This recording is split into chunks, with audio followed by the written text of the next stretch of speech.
Welcome back to Longhorn Hip Hop. I'm JD Harris and this is Release Day, your bi-weekly album review. Now, I know things haven't been so bi-weekly lately, and there's an explanation for that. Took some time off during the summer. As college goes, we took a break like everyone else did. And since then, we've been working out the kinks, trying to figure out how we're going to get Longhorn Hip Hop going in the structure that's best for y'all as well as for us.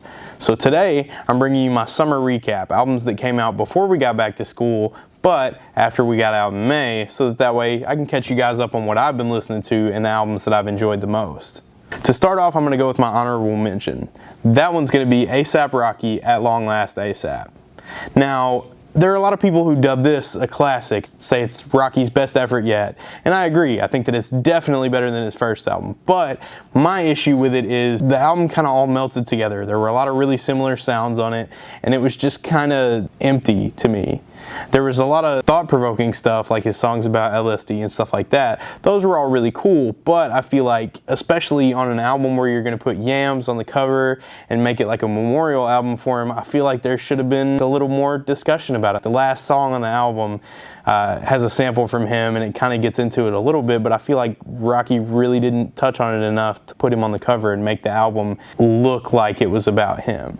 I guess that was my only beef with it. I thought that it was a really good album, that it sounded good, but it just wasn't going to break my top 5. I felt like it needed some mention, and it was a great album.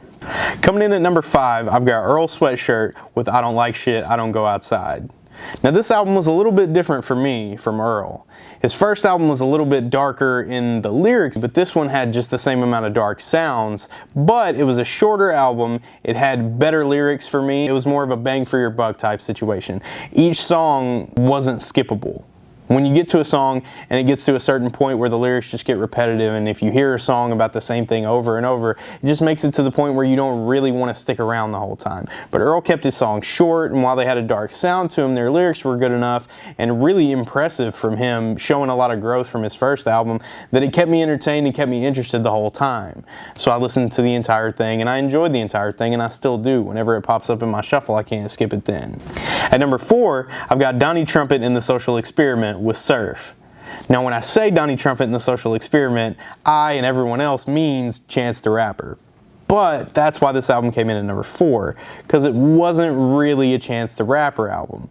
It was Donny Trumpet and the Social Experiment playing music, and then Chance was on most of the songs, but not all of them.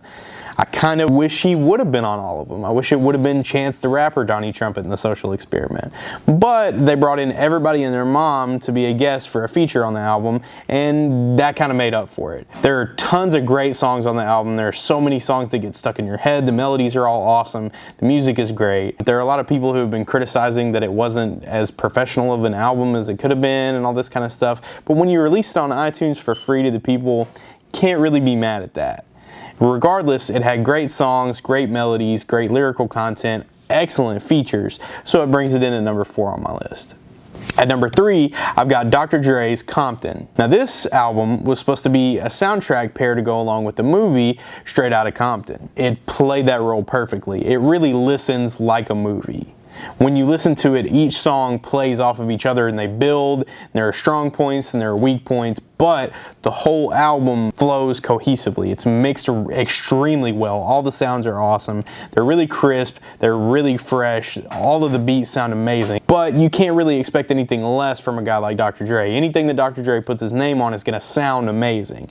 He brought in all the help that he needed. He had good lyrics of his own, which we don't know if he wrote. Maybe he did, maybe he didn't. But that's not really that big of a concern for me. All I know is that that album sounds amazing, and from the first time I listened to it start to finish, and I didn't skip a song. I didn't think about skipping a song. I just wanted to hear what he would come up with next on the instrumentals to make it sound even better than it already did. Each song impressed me. The features on it were great. Dr. Dre's lyrics were okay. They did the job. But overall, it made one of the best albums of the year, and definitely one of the best albums of the summer. At number 2, I have a little surprise with Lil Dicky and Professional Rapper. Now, there are some real hardcore hip-hop heads that don't really mess with Lil Dicky like that because they think he's mocking them and making a mockery out of hip-hop itself. But personally, I love him. I think he's hilarious. I think that when he tries to be funny, he's incredible, and that his humor is off the charts. He's as funny as any stand-up comedian, but he manages to do it over music, which makes it twice as impressive. Now, when he tries to seriously rap, he's also really impressive. He's got a good flow, he's very technically proficient, and he's figured out how to make rap songs that aren't just funny songs.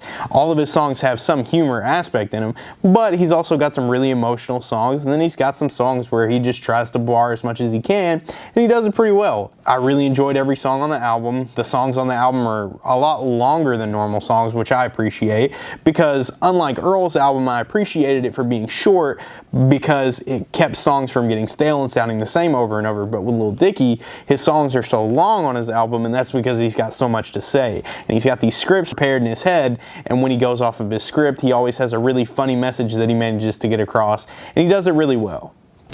Now, my number one album for the summer, coming in at number one, is Vince Staples with Summertime '06.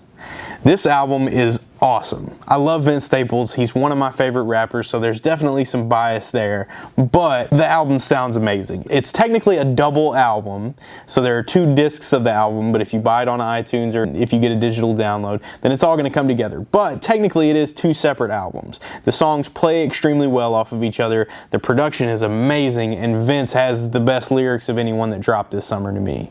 I think that Vince is definitely the most underrated lyricist in hip-hop right now. A lot of people can say that his songs might sound the same because he talks about the same stuff over and over, but Vince manages to do that in a way where it sounds fresh and it sounds like he's outdoing himself every time. He has a way of telling the same story over and over, but keeping you interested, and I feel like as an MC, that's one of the best things that you can do. I feel like that has to be your strong suit if you want to get respect from everyone across hip-hop. But he's got a couple of features on the album. He's got a few singers doing the choruses and stuff like that. He's got Future on one song, and Future does a crazy good job. It fits the song perfectly on the song Senorita. It was the perfect piece to add to that song.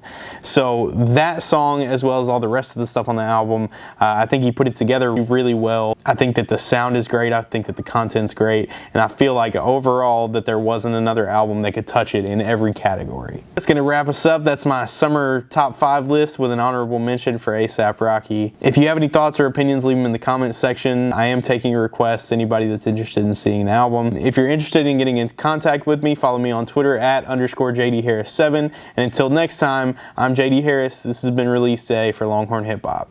Peace.